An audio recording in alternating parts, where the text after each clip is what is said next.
اینجا هم یه واحد یک خوابه است با اتاق مطالعه. تمامی وسایل آشپزخونه باهاش میاد. این قسمت یخچال و فریزر رو داریم کاملا تو کار. اینم یخچالش، فریزر، سینک، ماشین ظرفشویی هم این قسمت، گاز و هود و فر و حالا اینا مایکروویو هستش. همه اینا با آشپزخونه خواهد اومد. کابینت ها رو خواهید داشت. این قسمت هم که کابینت کاری شده.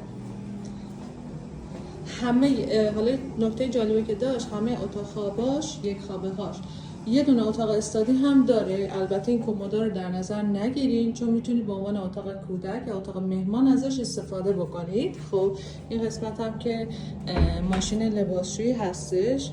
قسمت بالاش هم میتونید قفسه بندی بکنین. این قسمتش به صورت استوریج استفاده بکنه. این هم سرویس مهمانه که با دوش میاد، یعنی برای این اتاق خواب گذاشتم که این شخص هم بتونه استفاده بکنه، حالا یا مهمان یا بچه یا اتاق کار در هر صورت.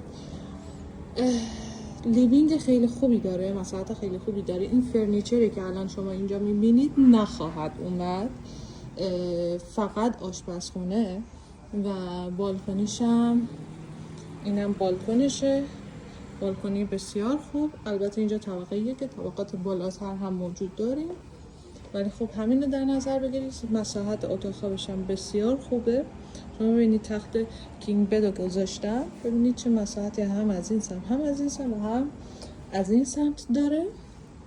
و این قسمت هم که کمداش هست برای خانم و برای آقا و سرویس مسترش با روشویی، یعنی از لحاظ کیفیتی و اینا خیلی خوب کار کرده.